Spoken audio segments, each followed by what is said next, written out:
Bonjour à tous et bienvenue dans cette nouvelle vidéo hors système. Aujourd'hui, je viens de recevoir le réchaud à alcool, qui peut être très pratique en cas de pénurie énergétique, s'il n'y a plus de gaz ou plus d'électricité, qui va nous permettre de cuisiner un minimum, de faire chauffer de l'eau, de faire chauffer un plat de bébé au bain-marie, etc. Donc on déballe ça et on teste ça juste après l'introduction. A tout de suite.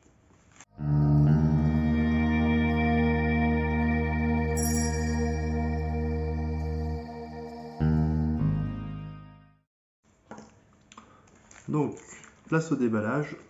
Donc il est fourni complet, avec sa petite housse.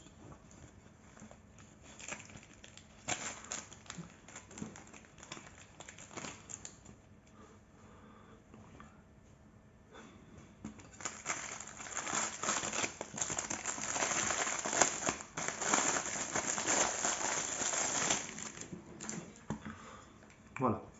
Donc le système de chauffe, le support. Hop. Réglé pour que ça puisse se poser sans tomber. Il le passe en dessous pour le transport. Rappuyez un petit peu sur les pattes. Comme ça. Là, il est parfaitement posé. Donc, le support. On voit qu'il n'a jamais été ouvert. On va faire différemment. Hop.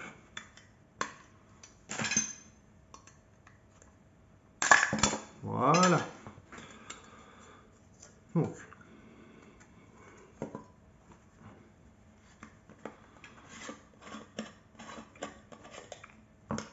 voilà tout ce qui est compris. Un support, un couvercle qui va nous permettre de l'éteindre et également de faire un réglage de la flamme. Et là, un couvercle étanche avec un joint donc, qui permet de le remplir, de le fermer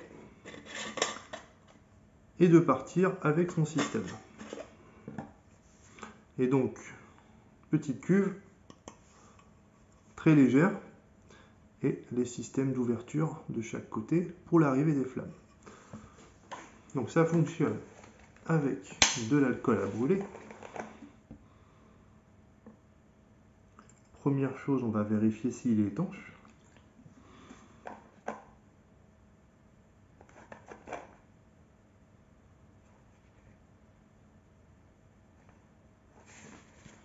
Ça n'a pas l'air de fuir, c'est déjà une bonne chose.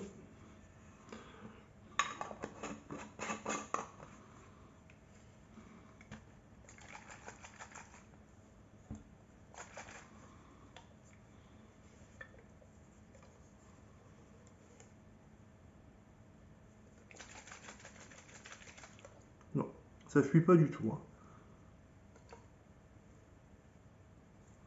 Aucune fuite sur le produit, donc c'est déjà un bon point. Comme ça, vous pouvez le transporter facilement.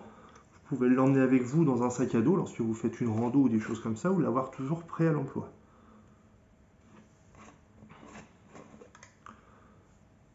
Donc, on pose le support,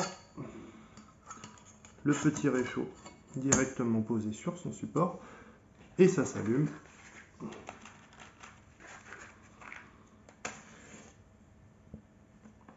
Voilà. Donc on fait attention, la flamme on ne la voit pas beaucoup, c'est une flamme bleue au départ. Donc il est possible qu'on ne la voit pas beaucoup. Si je mets les mains, je ne sais pas si vous voyez un peu plus.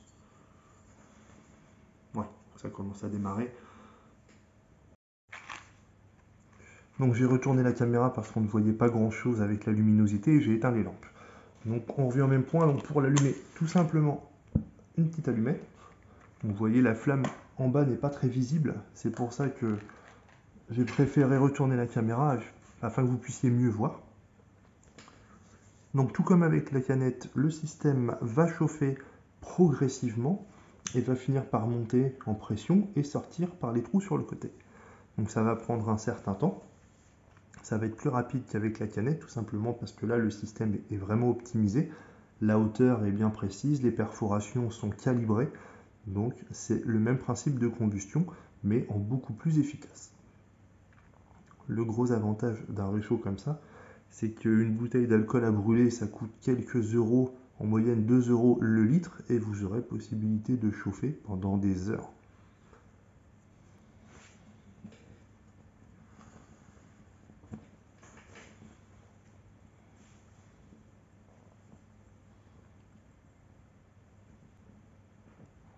Donc je ne sais pas si vous voyez, mais il commence à y avoir quelques vapeurs qui s'enflamment progressivement sur le côté. Donc signe de la bonne montée en température et la vaporisation de l'alcool. Voilà, le système est en train de démarrer.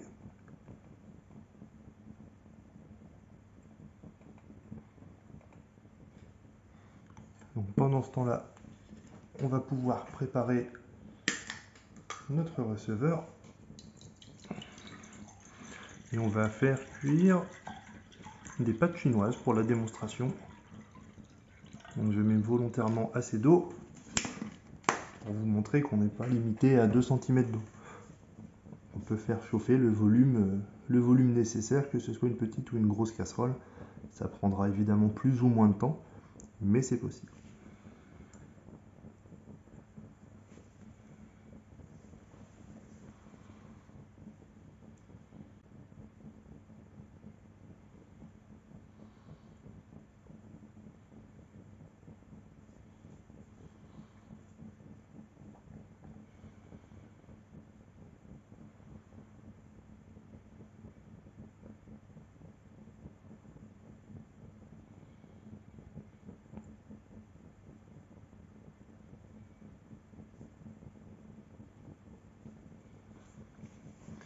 Donc, vous voyez les flammes, si je cache un peu la lumière, il est pratiquement démarré.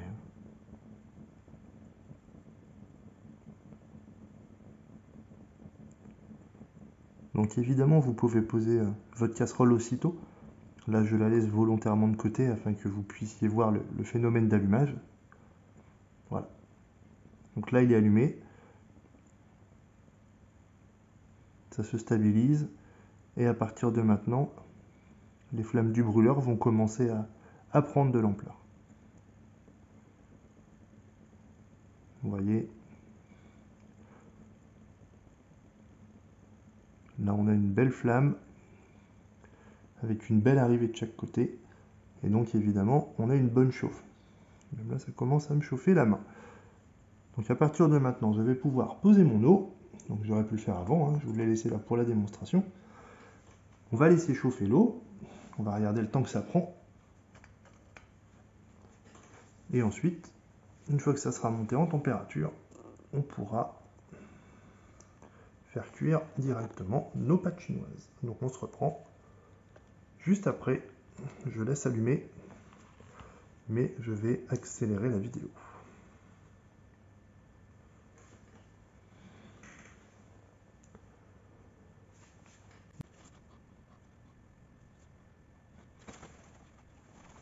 Pour gagner du temps, nous allons le couvrir, ce qui va permettre une montée en température plus rapide.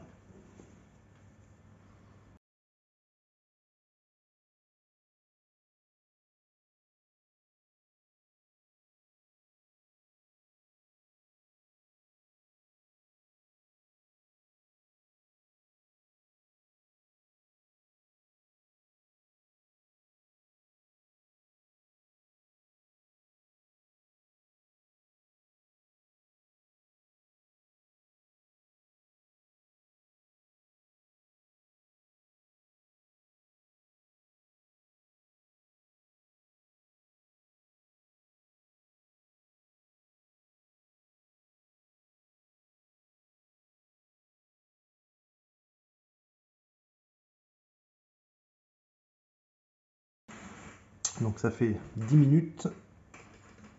Vous voyez que la flamme est toujours belle, il n'y a pas de souci, ça consomme très très peu, hein, comme je vous ai dit.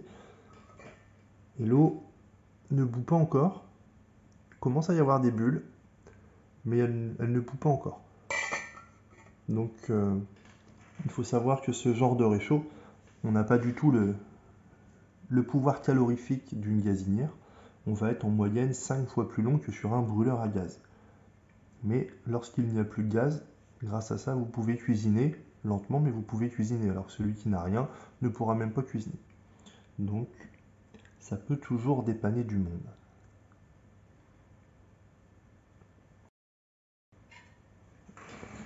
On va préparer pour le repas des pâtes chinoises à la crevette.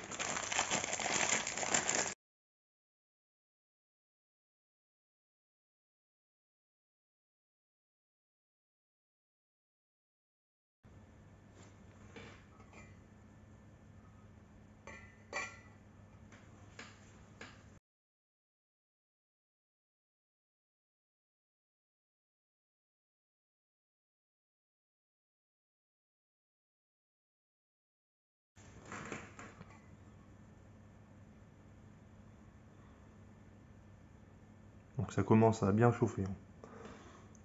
On est très proche du point d'ébullition. Ça commence à faire des bulles, à monter tout doucement. Mais comme je vous l'ai dit au tout début, la casserole est très épaisse et du coup ça ralentit beaucoup le phénomène avec ce genre de matériel. C'est beaucoup plus long à traverser qu'une simple feuille d'aluminium d'une casserole standard.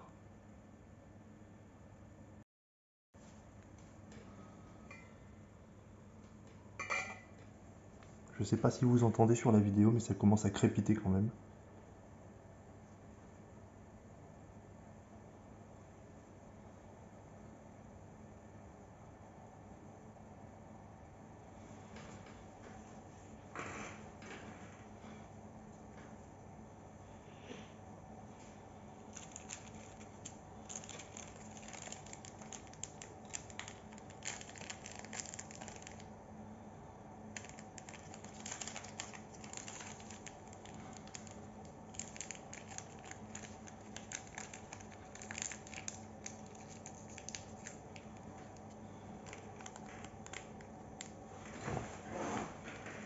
On va en profiter pour mettre nos épices.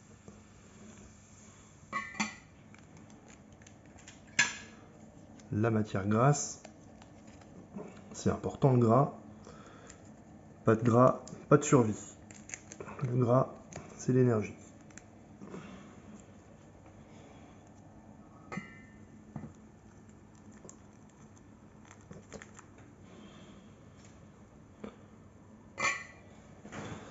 Donc comme vous le voyez, ça commence à bien chauffer.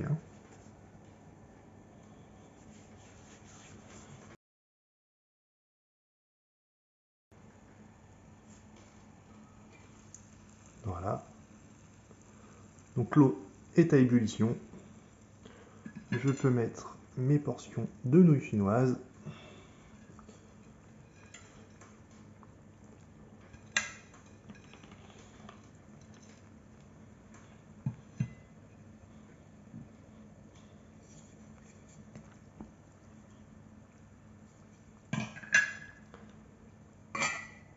Et c'est parti pour 2 minutes.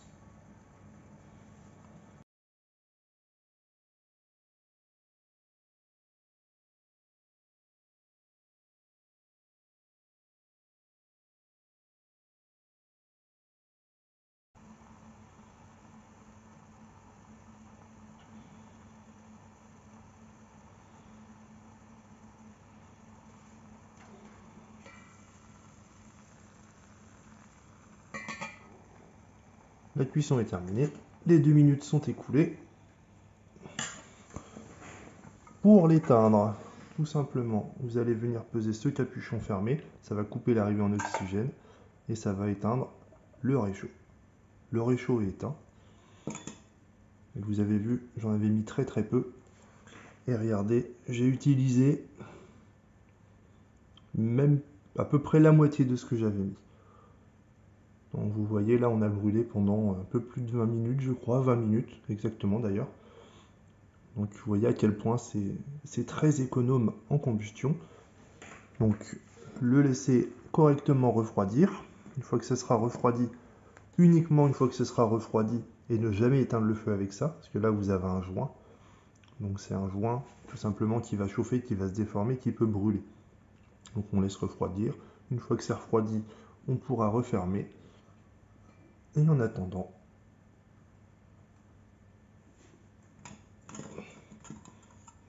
hop, En attendant, nous pouvons manger, car c'est parfaitement cuit. Vous pouvez voir, la cuisson est impeccable. Donc j'espère que cette vidéo vous aura plu. Donc en effet, au niveau du temps, vous voyez le temps que ça m'a pris, avec du matériel, comme je vous l'ai dit, qui n'était pas du tout adapté, car il était bien trop épais. Donc j'espère que cette démonstration vous a convaincu. Je vous mets les liens du produit directement dans la description. En attendant, préparez-vous et à bientôt sur Hors Système.